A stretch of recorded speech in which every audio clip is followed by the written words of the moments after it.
Hello everyone, welcome to everyday geography. यहाँ हम geography के टॉपिक्स को बहुत ही सिंपल और इजी वे में समझते हैं।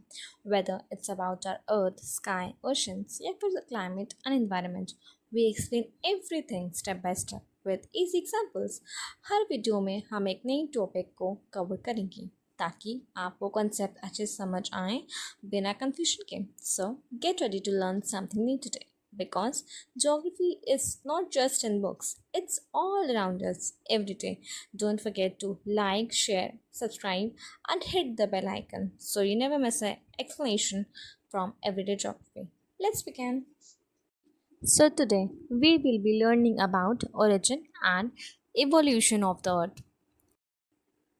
Do you remember the rhyme Twinkle Twinkle Little Star? जब हम छोटे थे तब रात के चमकते तारे हमेशा हमें अट्रैक्ट करते थे। शायद आपने भी सोचा हो, आखिर कितने तारे होते हैं आसमान में, ये कैसे बने होंगे, क्या हम स्काई के एंड तक पहुंच सकते हैं? ये सब सवाल नेचुरल हैं और इस चैप्टर में हम जानेंगे कैसे बने ये ट्विंकलिंग स्टार्स और साथ ही कैसे बनी हमारी अर्थ। In this slide, we will learn about early theories, origin of the earth. बहुत सारे फिलोसफर्स और साइंटिस्ट्स ने अर्थ के ओरिजिन के बारे में अलग अलग आइडियाज़ दिए। सबसे पॉपुलर आइडिया था नेबुलर हाइपोथेसिस, जिसे इमानुएल कांट ने दिया और बाद में लाप्लेस ने 1796 में रिवाइज किया। उनके अकॉर्डिंग एक क्लाउड ऑफ मटेरियल था जो यंग सन के आसपास घूम रहा था, वही धीरे धीरे प्लैनेट्स में बदला। 1950 में auto Schmidt, he was in Russian, और Karl वाइसेस्केर, who was in German, ने भी नेबुलर हाइपोथेसिस को रिवाइज किया। उन्होंने कहा कि सोलर नेबुलर था जिसमें hydrogen plus helium plus dust था। इन पार्टिकल्स के बीच फ्रिक्शन और कोलाइजन से एक डिस्क शेप क्लाउड बना और इसी प्रोसेस को कहते हैं इक्रेशन, जिसमें प्लैनेट्स बने। पर बाद में साइंटिस्ट ने सिर्फ अर्थ नहीं, पूरे यूनिवर्स के ओरिजिन पर फोकस किया। Let's move forward. Now we will talk about modern theories. आज के टाइम का सबसे पॉपुलर थ्योरी है big bang theory, meaning expanding universe hypothesis. Edwin Hubble ने 1920s में एविडेंस दिया कि यूनिवर्स एक्सपैंड कर रहा है। आप एक बलून लीजिए, उस पर डॉट्स बनाइए, then they will be galaxies. जब आप बलून को इन्फ्लेट करते हो, डॉट्स एक दूसरे से दूर जाते हैं, वैसे ही गैलेक्सीज भी एक दूसरे से दूर हो रही हैं। बट एक बात याद रखनी है, बलून्स के डॉट्स खुद भी बढ़ते हैं, पर गैलेक्सीज खुद एक्सपैंड नहीं हो रही, स्पेस उनके बीच बढ़ रहा है। Let's now look at stages of big bang theory. Big bang theory के मेन स्टेजेस। शुरुआत में पूरा मैटर एक टाइनी बॉल सिंगुलर एटम में था with infinite temperature and density. Then उस बॉल में वायलेंट एक्सप्लोजन हुआ which is known as Big Bang. ये इवेंट हुआ था 13.7 बिलियन ईयर्स अगो। इस एक्सप्लोजन के बाद यूनिवर्स एक्सपैंड करने लगा। देन सिर्फ कुछ सेकेंड्स में एनर्जी मैटर में कन्वर्ट हो गई। फर्स्ट एटम्स बने विद इन 3 मिनट्स और with in 3 lakh years. Temperature हुआ 4500 केल्विन। एटॉमिक मैटर बना और यूनिवर्स ट्रांसपेरेंट हो गया। हॉयल स्टेडी स्टेट थ्योरी ने बोला था यूनिवर्स हमेशा सेम था, पर अब ज़्यादा प्रूफ बिग बैंग के फेवर में है। In this slide we will learn about star formation. Early universe में मैटर एंड एनर्जी का डिस्ट्रीब्यूशन अनइवन था। जहाँ मैटर ज़्यादा था वहाँ ग्रेविटी ज़्यादा थी, ये मैटर खींचता गया और गैलेक्सीज बनी। एक गैलेक्सी में बहुत सारे स्टार्स होते हैं। गैलेक्सी का साइज़ 80,000 to 1,50,000 लाइट ईयर्स होता है। स्टार्स कैसे बने? सबसे पहले एक नेबुला मीनिंग हाइड्रोजन गैस बना, फिर उसमें क्लम्प्स ऑफ गैस बने जो डेंस होकर स्टार्स बन गए। स्टार फॉर्मेशन हुआ around 5 to 6 billion years ago. Now we will talk about light year. A light year is a measure of distance and not of time. Light travels at a speed of 3 lakh km per second. Considering this, the distances the light will travel in 1 year is taken to be 1 light year.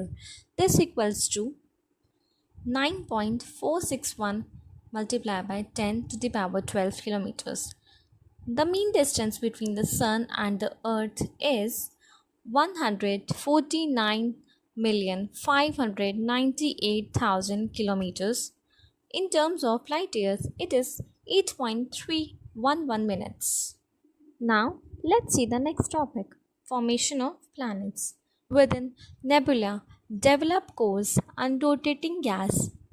Stars के आसपास nebula में gas clumps होते हैं.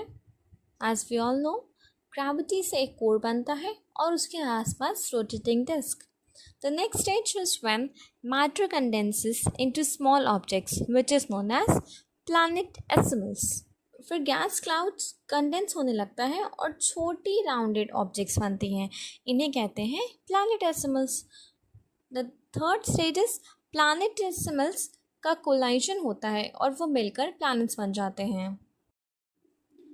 Let's now talk about evolution of Earth. Initially, Earth एक barren, rocky, hot object थी जिसमें सिर्फ hydrogen और हीलियम का एटमॉस्फेयर था. But over the time, Earth transformed into a habitable planet. Earth structure is layered, different densities from surface to core.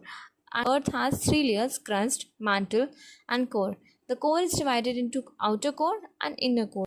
The next slide is about evolution of lithosphere. Primordial stage में earth काफ़ी hot थी. जैसे जैसे density बढ़ी, temperature भी बढ़ता गया. Heavy elements जैसे आयरन नीचे जाने लगे और लाइट एलिमेंट्स ऊपर आ गए. देन कूलिंग के बाद अर्थ सॉलिडिफाई होने लगी और सरफेस में क्रस्ट बना. जब मून बना तब अर्थ और ज़्यादा हीट हो गई थी. ये पूरा प्रोसेस डिफ्रेंशिएशन कहलाता है, जिसमें अर्थ लेयर्स में डिवाइड हो गई: crust, mantle, outer core and inner core.